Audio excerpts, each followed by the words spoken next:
Hey everyone, welcome to my channel. I'm Samuel Ison, but you may know me as Temujin.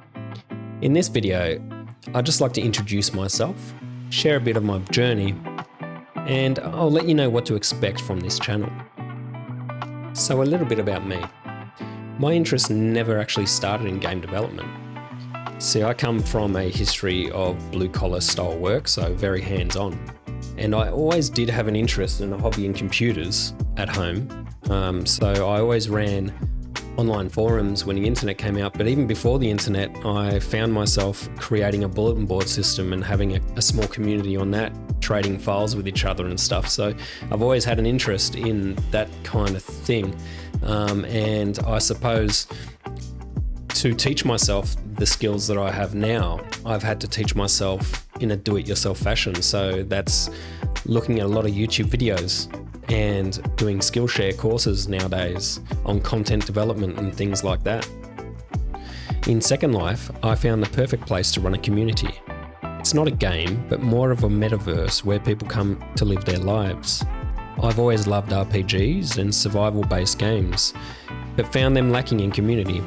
So I tried RPG games in Second Life and even started my own Viking-themed village with 20 active community members. This experience sparked my interest in starting my own game, leading to the creation of SL Colonies based on my vision. SL Colonies is an exciting indie game. Being an indie game means that it's a very small team, so it's only Dracus and myself that form the team. And I found Dracus through chance, through trying to find a coder to make what I wanted to make. So we juggle many roles together.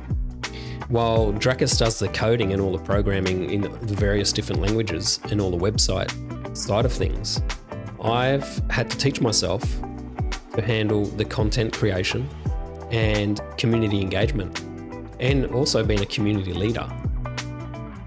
Take a look at some of the gameplay footage and behind the scenes development shots from SL Colonies. Yeah, and speaking of, let me see. Let's go to this. We tried them. We just have to texture it, I suppose, with some steel and materials, which would work. Wouldn't be too hard to do. So that's idle animation. Cool. Rah. And let's go collab screen share. Doink. I'll remove this chat. There we go. And there we go. We should see. Ah, there it is. There's the trident.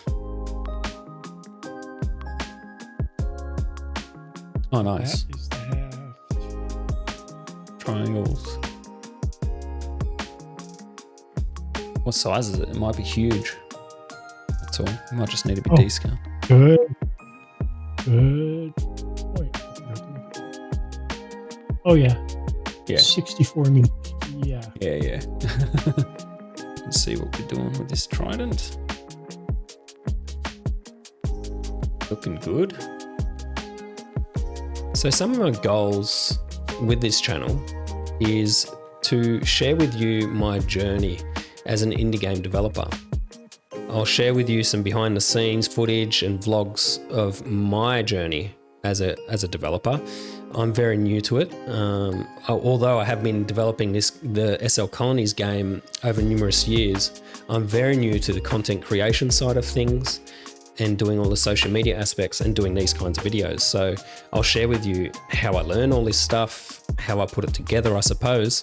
But mostly it's going to be about the game development aspect of SL Colonies, what it takes to do this type of thing when I've already got a full-time job and I'm balancing my family life as well as doing this, and how much time it actually takes.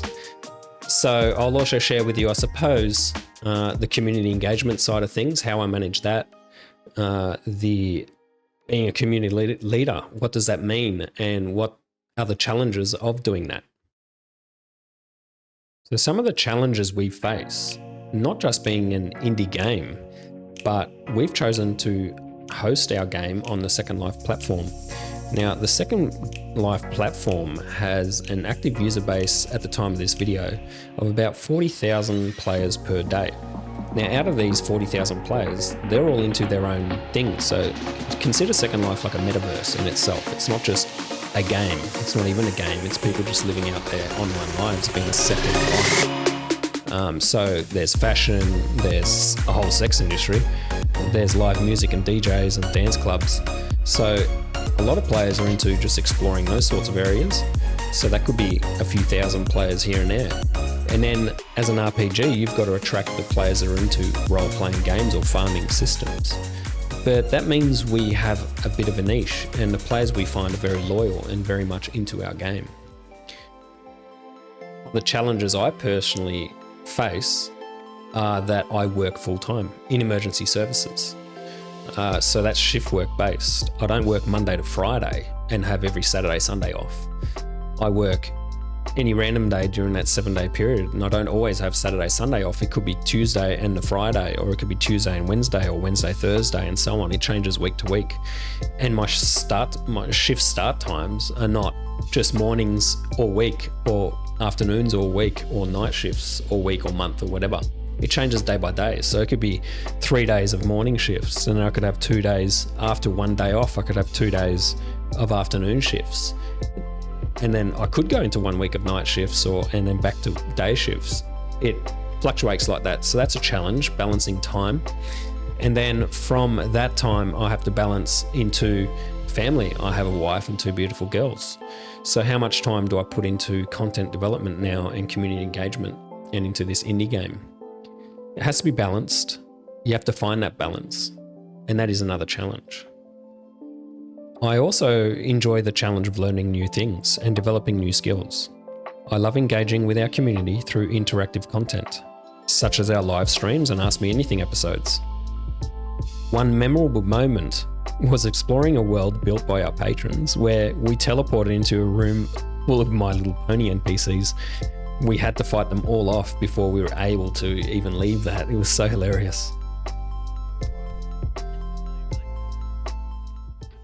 What? Huh? I'm with... What the... Ponyland? What the...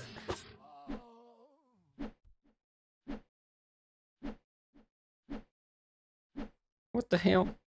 Whoa, what the hell? What the hell? On Ponyland? What the... What? What is this? What have you done to my monsters? Who did this? Who did this? Is this a trick? Nice. Oh my lord. This must be the exit, right?